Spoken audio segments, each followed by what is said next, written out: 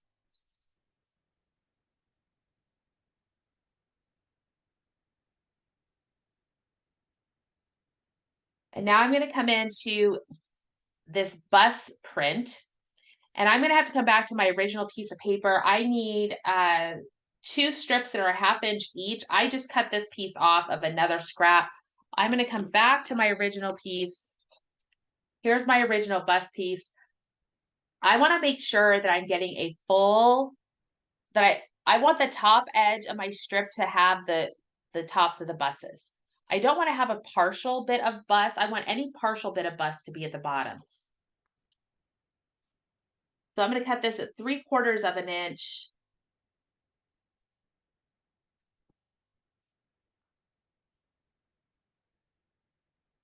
When I put that on my paper, I'm going to have a full bus. Well, maybe if my camera will focus, I'll have a full bus. There we go. You can see I'll have a full bus. But now I've only got a partial bus. If I make another 3/4 inch piece, I will not be able to see my bus. I want to cut this piece of paper. I'm going to cut off the bottom half of these buses to get back here to have a top edge of the bus. And that's where it's great with this trimmer. One of the things I talk about in that intro video you've received is these guides that come out from either side of the trimmer. They're called sight guides. And what it allows me to do is I can run this clear piece down the length and I can see, like, see in there, I'm going to cut off the bottom of those bus wheels. I don't want to do that. So I need to adjust my cut over a little bit. And I can run that sight guide down and make sure and see exactly where I'm going to cut. So that is a great asset to this particular trimmer, is it's got that ability to do that. I can make sure I'm not going to cut off the top of my bus, that I'm not leaving too much. I should be going right down the middle.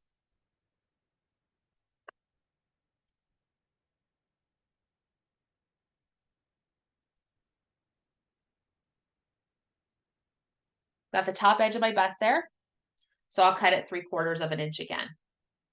Not all patterns of paper are like this, but sometimes they are. Sometimes we just want to make sure that when we have those icons in our prints or a pattern like this, we want to be able to see those things. So I got that.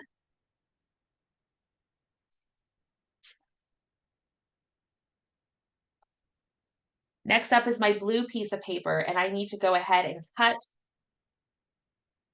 two 1/2 inch strips. Well, I guess my buses were only supposed to be a 1/2 inch, so I did mess that up, but I can overlap. I'm not worried about that. I'll be able to overlap. 1/2 inch. I have a bit of a frayed edge here. You may not be able to see, maybe you can see a little bit there if it comes in. See how I'm a little bit frayed? Maybe it's hard to see. I can tell. I probably had my cutting mat needed to be changed. I am just quickly going to clean that up with my trimmer. I'm going to cut that bit off. I don't want that frayed edge to show.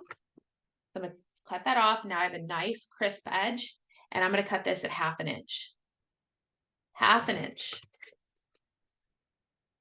The 1/2 inch line is that first solid line to the right of the cutting line of the gray mat. 2 1/2 inch strips. The great thing about this is these strips, these measurements are just, if you're a little bit off, no big deal. Like I cut this one too big. When I put this piece on, I will be able to overlap and it won't be a problem at all.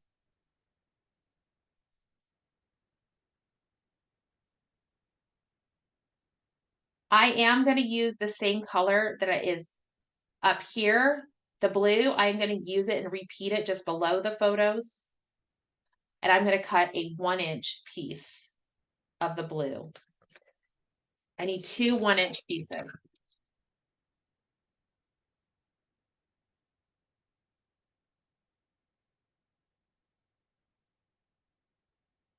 And then I need 2 1/2 inch strips of this green. And the green is actually the same as my blue. It's the opposite side to the blue. So I'll go ahead and just cut this other piece rather than.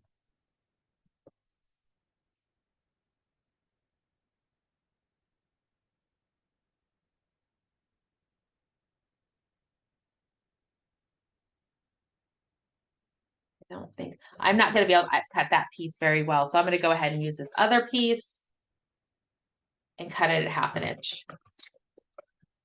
That other scrap was starting to get a little bit too small. All right.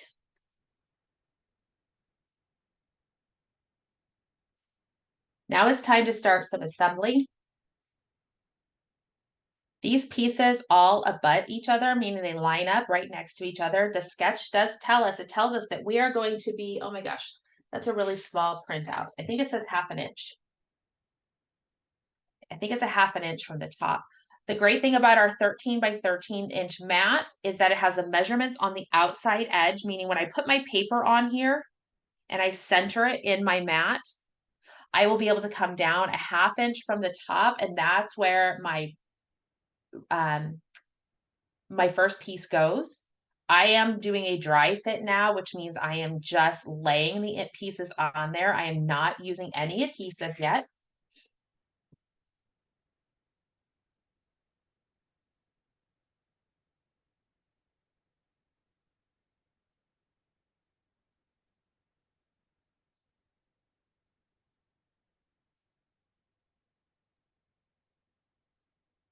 Oops, this is supposed to be blue.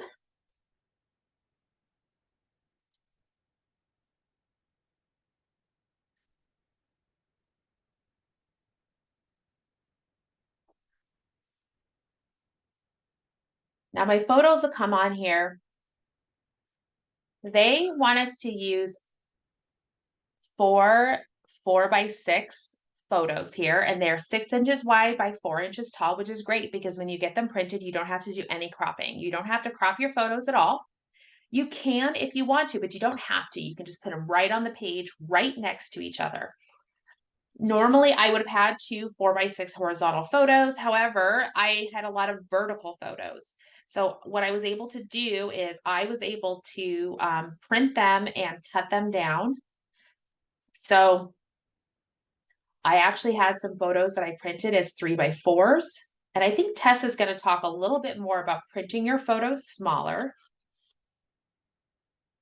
The biggest thing here is that I am using my full 12-inch width of my paper for my photos. So I have 6 inches in the middle. These are 3 inches on the outside. Everything is 4 inches tall. So I've met that 12-inch requirement to go edge to edge. And you can see here, I will come in with another 1/2 inch blue strip at the bottom. And then I'll come in, oops, it's supposed to be a 1-inch blue strip.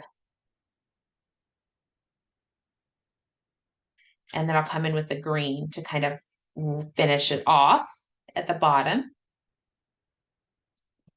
For the other page, I will do the exact same thing. I will line everything up just the same.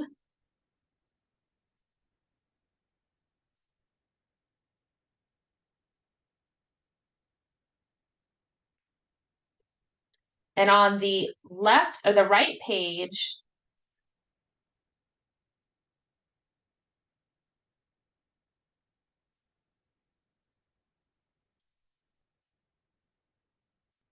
I've got 3 4x4 photos.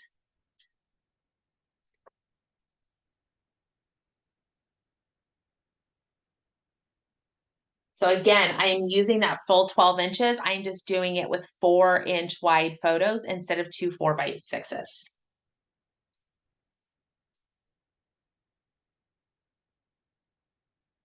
And so here's how that's all going to look. So now it's time to adhere some pieces into place. Now you can see I haven't trimmed these pieces down at all.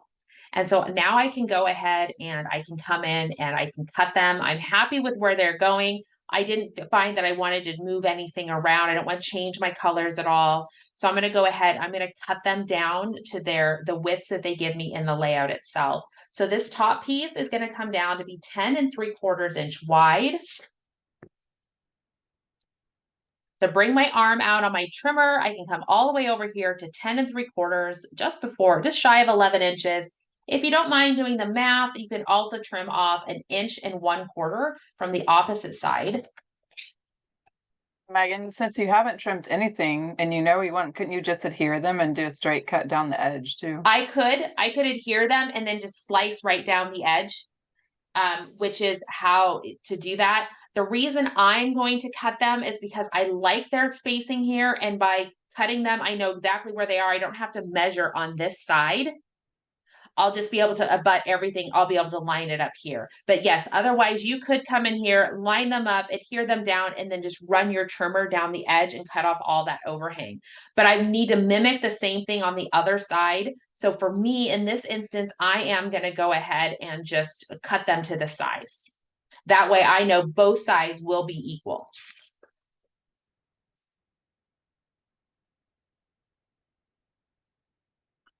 This next piece needs to be at 11 3/4 or 11 1/4. So I'm going to cut off 3/4 of an inch.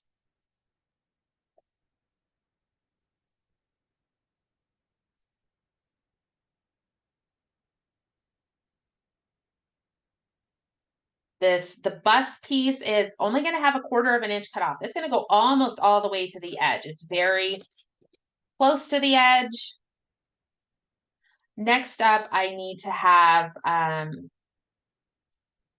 this piece here. It's supposed to be at 11 inches. I know I can see already I'm going to have a little bit, because I cut that bust piece a little wide, I'm going to have to do a little fancy cutting on it to get it to do what I need it to do.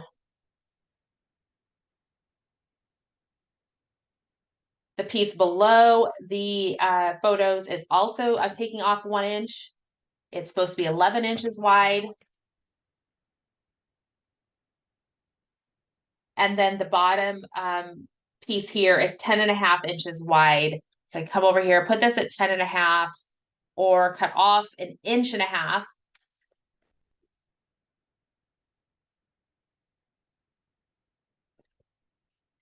And then on the opposite side, the other page, I repeat the cuts.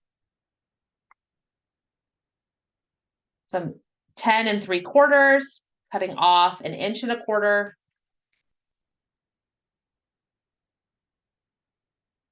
The next piece down is I'm cutting off 3/4 of an inch. It needs to be 11 1/4.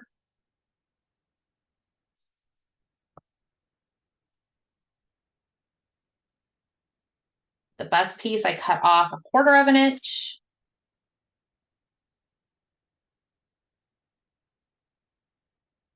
These blue strips each get 1 inch cut off. They're right next to the photo, and those pieces are 11 inches wide. And then that final piece, I'm going to cut off 1.5 inches.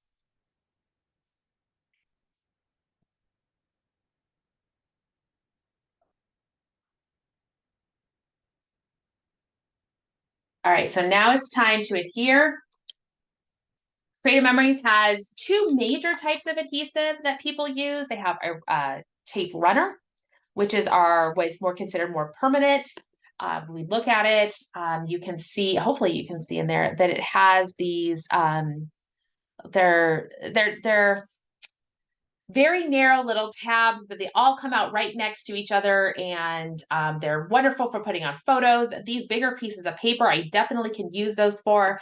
The repositionable adhesive, if you'll be able to see in there, hopefully it comes up through. They have little dots. They're hard to see. I don't know if I can get it turned enough so you guys can see, but they're little adhesive dots. And they work great if you're doing something super detailed. Tessa will probably talk about those in her demo because she's using the Border Maker system. If you're using the Border Maker system, the repositionable is going to be your best friend. Almost all of my pieces here, I will be able to do with the permanent tape runner. So that's what I'm going to start with. This top piece I know is going to come in 1/2 inch from the top. I'm going to put on the tape runner. I'm using just a little bit. I don't need to use a lot. This is pretty strong stuff.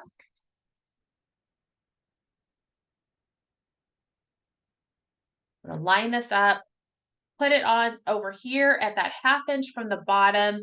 And if you have a ruler or a T-square, Tessa and I are huge fans of the T-square ruler.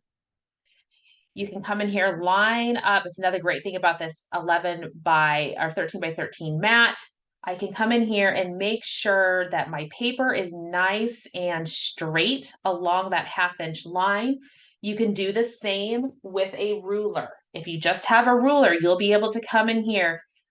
You can either come 3 inches down from the top, so it should be 3.5 all the way across. I can line it up there if that's easier for you. I look pretty good. I'm nice and straight along that 3/4 or that 3.5 inches, which gives me that 1/2 inch gap at the top. And by taking the time to set my first piece in place nice and straight, all these other pieces should also come in nice and straight. It's like setting tile in your house. You want to set that first piece nice and straight and square, and then all your other pieces will come in the same way. This put some adhesive on this next piece. And remember, I'm going to line it up in the middle along this edge. This is my middle of my page. Line it up there. Next, I need to do my school bus. Now, before I put my school bus on here, the one thing I want to point out is this strip, I need to overlap because remember I cut it a little too, not quite.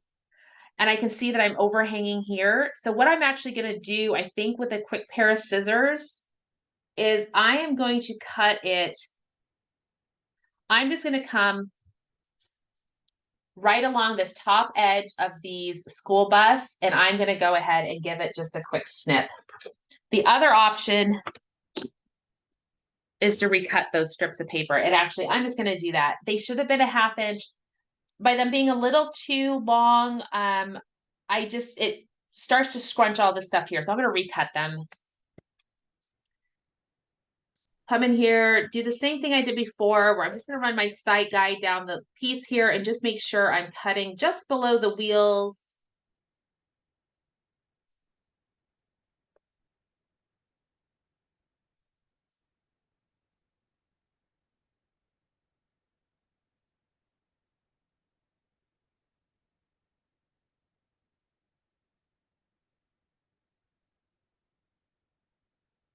I'll cut that at, it's supposed to be at 1/2 inch. So what I'm gonna do is I'm gonna make it a little more than 1/2 inch just to make sure that I can get the bottom of the wheel. And I'll actually be able to come in and cut the next row and I should be good. They should be the same size. It'll be one strip of buses.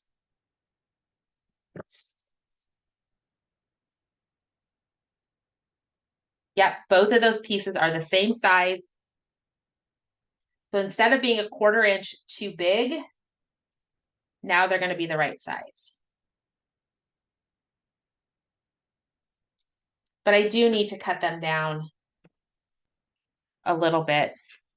So I guess the lesson here is mistakes are just fine. You're going to cut pieces of paper wrong. I need to cut off a 1/4 of an inch. to get them to the right size.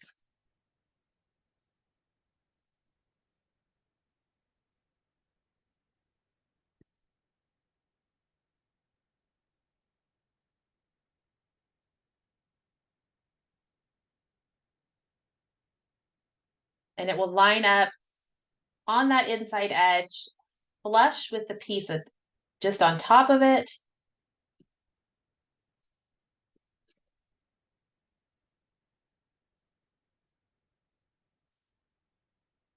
And then I'll put that blue piece, and the 1/2 inch is about as narrow as I would go with the regular adhesive.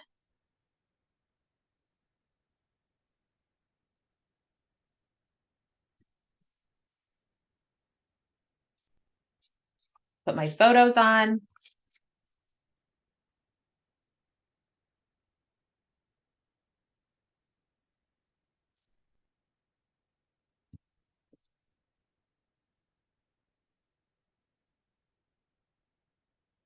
In general, you really only need to have adhesive on the 4 corners. If you have photos from your printer that are a little bit bowed, every once in a while, we get the photos, and they'll be have a little bow in them. You can put a little bit of adhesive right in the middle, and that will help with that. Just keep that that photo stuck down just a little bit more. Just that little bit of additional adhesive sometime in the middle can be helpful. Right, so there's my photos. Now it's time to put on that 1 inch piece.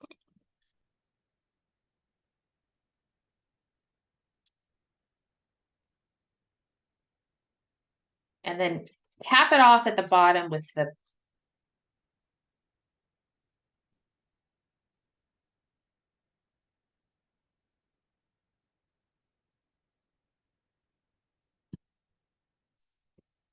all right, so there's my right page, or excuse me, the left page. The right page goes together very much just the same. I am not going to put that together. I'll put it together while Tessa does her part. I grabbed a title, or excuse me, a little embellishment out of the back to school collection, and it could just come in here with back to the books.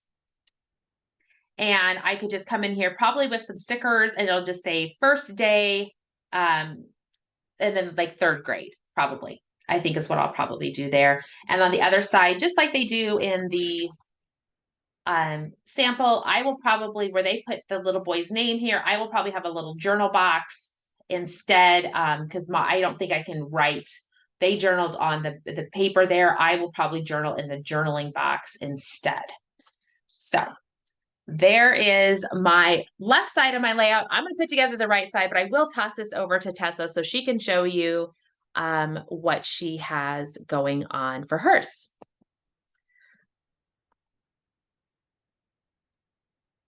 Hello, everybody. So this is when in Power Hour, some of you are new, so I have to be careful. So I had to give Meggan shade for taking like 42 minutes to put down an easy layout, but we didn't promise an hour, 2 layouts in an hour, so I can't really make fun of her, but I already have my stuff cut. So actually, I think we'll be done in an hour, and it's fine. She covered so much of the detail, I don't have to. So we'll flip down to my table. If it lets me. There we go. Okay. So those of you that have seen some of my layouts before, I'm still finishing up some pictures of some bird pictures I got over Memorial Day weekend. And I want to talk a little bit about paper also. Meggan went through, a lot of times you hear people ask the question, or they might post in the group, I need some layouts for X theme. They're, whether they're talking about birds or school or basketball or whatever it is, I need some layout ideas. The reality is the layout really should be based on your photos, because the paper, the embellishments, the punches, that is what will contribute your theme to the photos, to the layout. So for this layout, I'm working with a paper pack called Shimmering Floral. It's an old one, but it does not come with any embellishments. It didn't come with any stickers, but it has some gorgeous papers in it. And so this layout was perfect to accent and highlight the pretty papers really as the embellishment on the layout. I want to talk a little bit about your photos. So some of you may have looked at this layout and thought, you know what, I need to get more than 4 photos on a 2-page layout.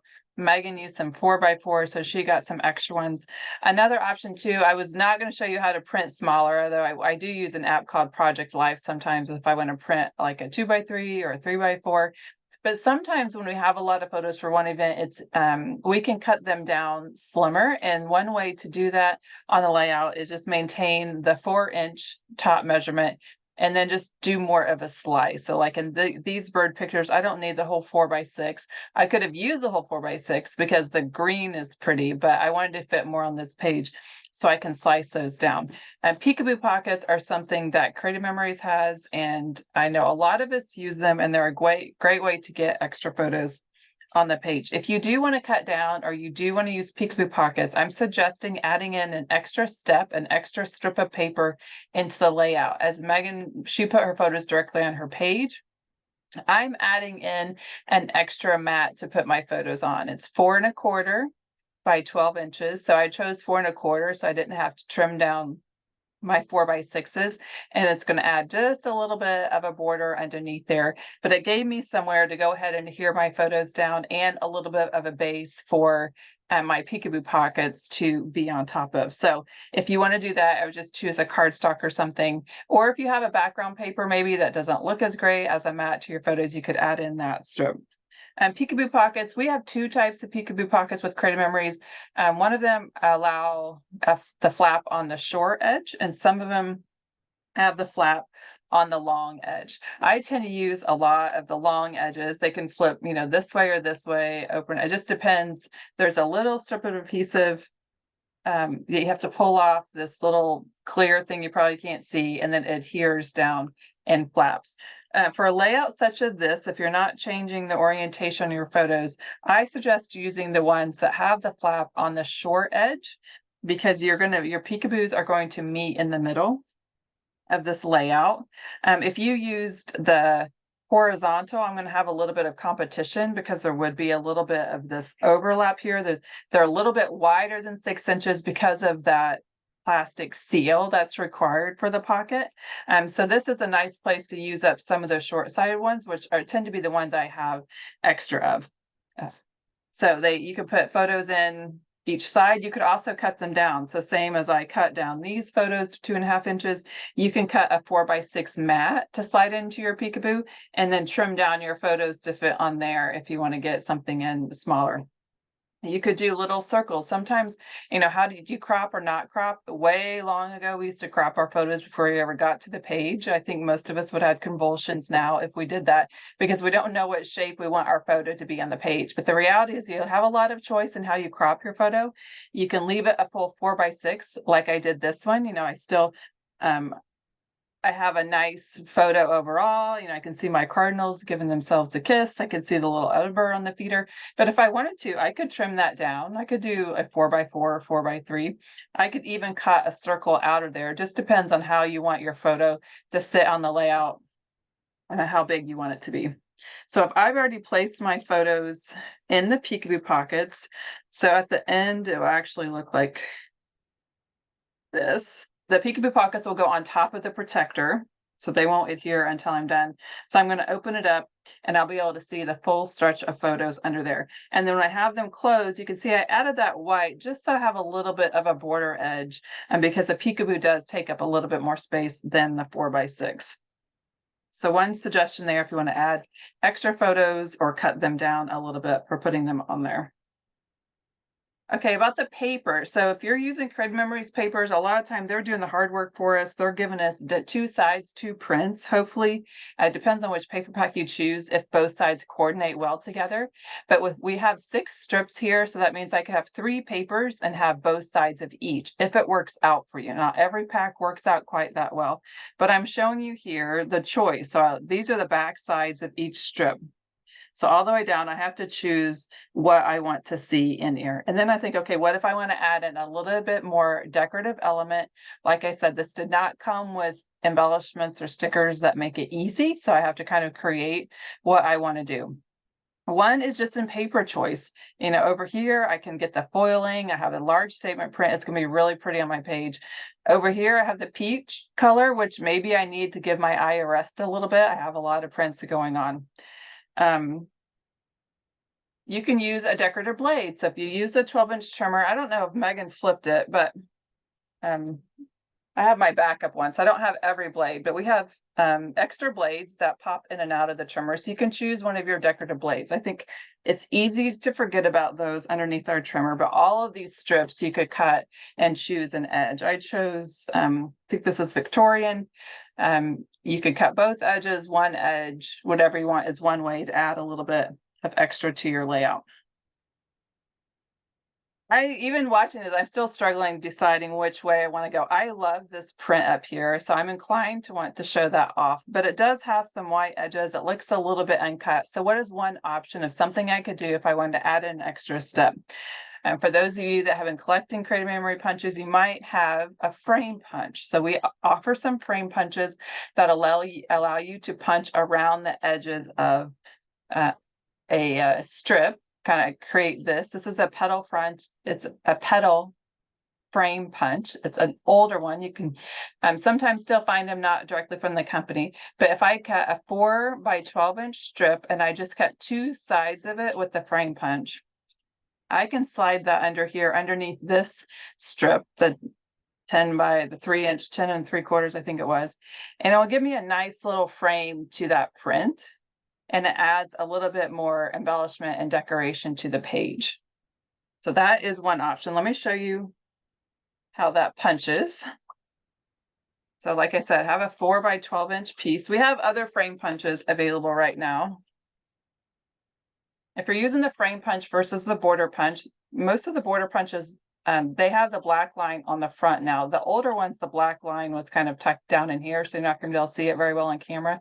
All of the frame punches have a line out to the side, the silver line. And if you're going to frame it, you have to start out here on this edge because you want to start with a straight edge. I'm going to start out here. And then with our border punches, when you pull it through, you line up on the blue, just follow your design all the way down. I do recommend punching actually standing up, especially if you're new to our punches, because you want to have a firm punch. You also want to make sure you have a firm table. If your table bows, you might have a little bit of trouble getting kind of a crisp edge to your punch because there's too much give. So I punched down one side of this with the frame punch. You can see I have the straight spot over there. This is where I'm going to flip my paper. Now I'm using cardstock. It's the same on both sides. If you're using this layout, you're going to want to make sure you know which side, how you want the paper to lay. It didn't matter for me, but I want to punch this edge right now. And so I'm going to take this corner up here. I'm going to flip it over, insert it along this silver line. And I'm going to do a punch. And I can pull it out, I can finish it off. And it gives me that punch around the corner.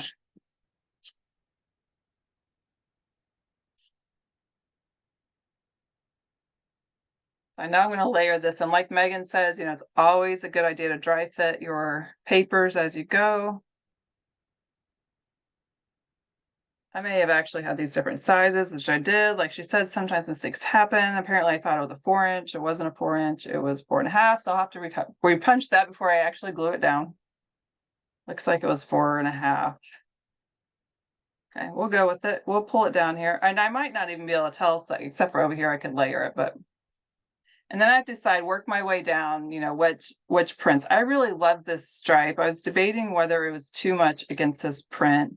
I definitely would flip that back over to solid if I did that. And then I have this a little bit of a blue underneath there. You can see this is going to come into some personal preference.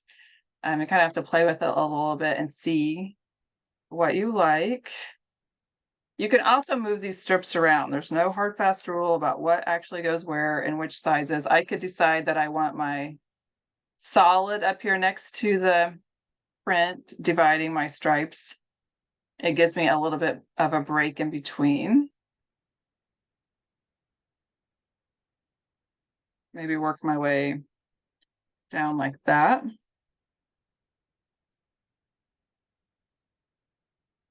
I probably don't want to end with stripes down here. Again, it looks kind of like an unclean edge because I have those white stripes hanging off. I don't love the white edge of it, so I know I'll use that one down here. And there's my other piece. So my final decision, do I want to keep this the blue or do I want to have this white print? I think the white, I have a lot of white going on. I think I need to darken this down a little bit at the bottom. I'm going to flip that one. I could also, if I decided I did want to use the stripe, but I didn't want at the end, of course, I could pull it up and just layer it or center it on this piece down here. And then one other option, aside from paper, if you want to pull in, are pulling in other punches. So we do have the Border Maker system. It has 3 different kinds of cartridges that it comes with. Meggan, we do have this video in the email as well. Some of them are called a chain style, or it's going to punch a clean chain border, if you will. I actually punched a Songbirds. It's a border punch, not a cartridge, but it's the same concept for chain. It's giving me something clean to punch out. We also have one that's an edger. It's just going to punch it kind of along the edge. So this pedal frame, this is considered an edge design. I used it as a frame, but if it was just a border, it'd be considered an edge. And the other one is a knockout. And the knockout means it's knocking out a design in the punch, but we're maintaining that straight edge and it's punching directly on the paper. And I can decide then how much to trim it. The nice thing about choosing a knockout for this design is it's mimicking the style of the strip. So I used, and this one, it's a mosaic diamond from a promo we had not long ago. The border punches, if you do use a knockout and you trim it, it'll be about 1.25 inches. So you'll want to adjust your measurements overall, or just, have a little bit more paper on there. And then sometimes for knockouts, you're going to want something behind it. So you could either go directly on the page. You can see that navy is going to pop through. If you know you're going to layer, you're not sure, you can cut another 1-inch strip and adhere it behind there. You want some contrast between the two so that you really will be able to see the design. I punched this in the light pattern. It's this white with the foiling. So I'm going to put navy behind it. So she talked about the repositional. I have my silicone mat down here, and I'm going to put some repositional tape on the back side of this border. And so the repositional tape's only going to stick to the border. And when it goes through to the silicone, it's not going to stick. So if you use anything that's punched or intricate, it's kind of a tongue twister. The repositionable tape runner is a good option. So I'm going to go ahead and glue that down there. And then if I do want to trim that down to one of the measurements suggested in the layout, then I have it ready. I can just trim it, but I'm going to wait. I might leave it on the whole stretch. Still don't think I like that white down there. I think I'm going to stay with the darker. If you don't like the decorative edge, that you punched, you could always just tuck it back up underneath there. If you want to end it with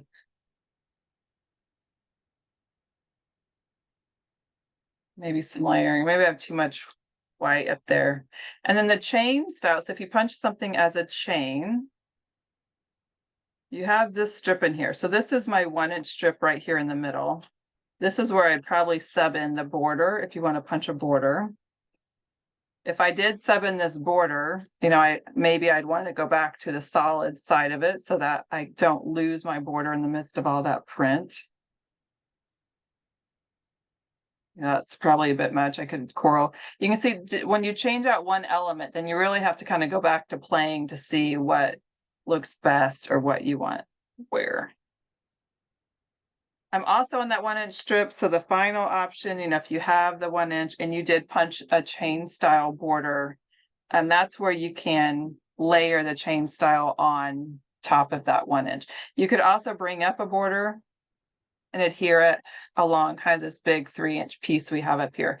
And now if I do maintain this side, like the print, I'm going to lose this border on there. I'm going to have to be very intentional about what paper I punch if I want to even see the birds on top of that. So there's lots of choices. You can overwhelm yourself. The best advice is to limit your choices. So start with your paper like Meggan did. And then maybe if you want to just swap something out, if you're new, maybe hole in a punch or a chain. You could also substitute in a sticker or a laser border that comes maybe with a collection if you're using it to layer it in. At the end of the day, it doesn't hurt to just stick with paper, and the photographs really are the focus of doing that. So now I have to decide. I'm not going to make you watch me stew it all out, but which of these elements do I want to keep? It's going to be a bit much to keep all of them. Do you guys have any favorites, or which ones do you think I should try to keep? And whatever I don't use, I think I have one more page of birds, and I'm just going to use all my leftovers and probably do a similar type layout where I'm just piecing together extra strips, extra borders I have to do that. So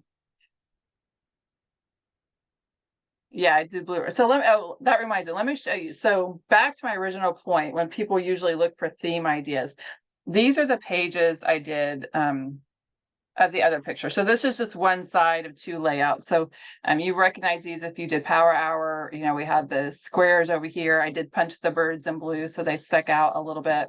On this side, it was more of a square design. I maintained, just the birds.